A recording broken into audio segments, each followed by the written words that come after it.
Hello, all my fabulous Sagittarian friends. This is Maxine Taylor with your April 2020 forecast. And I can't wait to share this with you because you can see it's just so active right around here. After you have watched this video, if you'd like a more detailed forecast, go to my website, MaxineTaylor.com. I'm offering a spring special. In light of everything going on in our world, we need as much astrological information about ourselves as we can get. Check it out, MaxineTaylor.com. Now, let's take a look at your gorgeous forecast. Well, first of all, Mars, the planet of action and energy, is sitting there in your third house, communicating, talking, sharing ideas. It's very, very important with Mars in the third, too, that your car is in good running order because you want to hop in and go someplace that is still open, of course, like the grocery store or someplace where you can get in and get out quickly, because with Mars in the third, you can get bored easily. And just a little change in your daily routine will be so helpful to you. Also, you're telling it like it is and you're shooting from the hip. Remember, Mars is what we throw ourselves into. It's what comes first to us. It's what we fight with and fight for. And so you've got ideas and you want to share them. Good for you. Mercury, the blue planet, is what we think about and talk about. It's in your fourth house of home and family and real estate. And you're thinking about your family, probably talking to your family a whole bunch. This is quite beautiful. And it means that you are in communication with family members. On the 11th, Mercury moves into your fifth house of fun and games and children. And so you might be able to combine your social life, your social activities with theirs. This would be terrific for you. The fifth house loves to play. And Sagittarius, you know how to do that, particularly now with Mercury getting ready to go into your fifth house of fun and games on the 11th.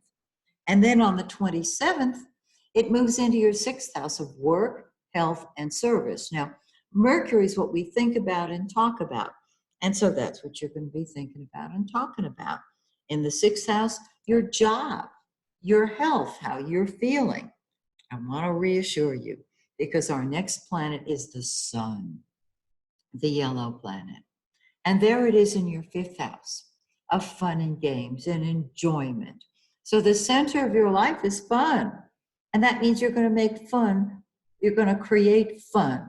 You're going to create enjoyment for everybody around you. And the center of your life are your children. If you don't have kids, your pets. And otherwise, it's just plain old fun.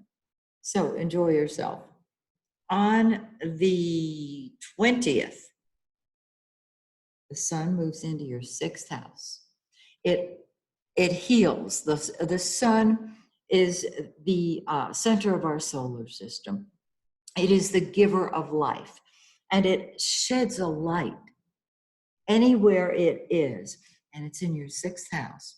And so if you've been concerned, this is a time when improvement should surface right then and there. When it comes to your work and your job, you need to be the leader. Sun is the leader. It's the center of all. Now, Venus, the pink planet, love and beauty. It's been in your sixth house. And Venus is the lesser benefic because it brings blessings. It brings love. It brings happiness. And this indicates a certain amount of, divine protection on the job and when it comes to your health. I love the way that looks. Now, on the 3rd, Venus moves into your 7th house of relationships. And you've fallen in love with everybody you're around. And you're attracting people who love themselves. And so you want to be with them because they're fun. So do it. And what you are able to do then, because of giving other people your love, is to help them love themselves. And they return the love in kind. It's just perfect. It's just beautiful. Okay, we've got a full moon on the 7th. It's in 18 degrees of Libra. Find 18 of Libra in your birth chart because that's where things come to a head. Well, the 11th house is the house of friends and group activities, and it is the house of the humanitarian. It's in Libra, the universal go-between, which is terrific because you want tact and diplomacy when Mars is in your 3rd house shooting from the hip. You know what I'm saying. This is a great time to socialize if you can't do it in person, over the internet. And 2 weeks later, we have a new moon, and that's when everything starts moving forward. It's on April 22nd, and it is in your 6th house of work, health, and service.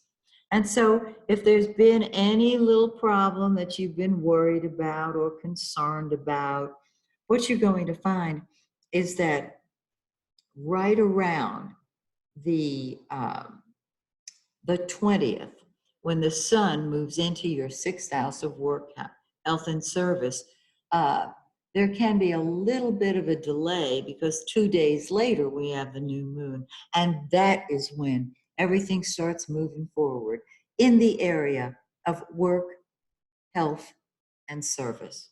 It is terrific. So, hang in there, Sag. You will soon be able to spread your wings and soar. So, I hope you'll join me again next month when once again we take a look at your solar forecast. Till then, this is Maxine Taylor saying, may the stars shine brightly on you and yours.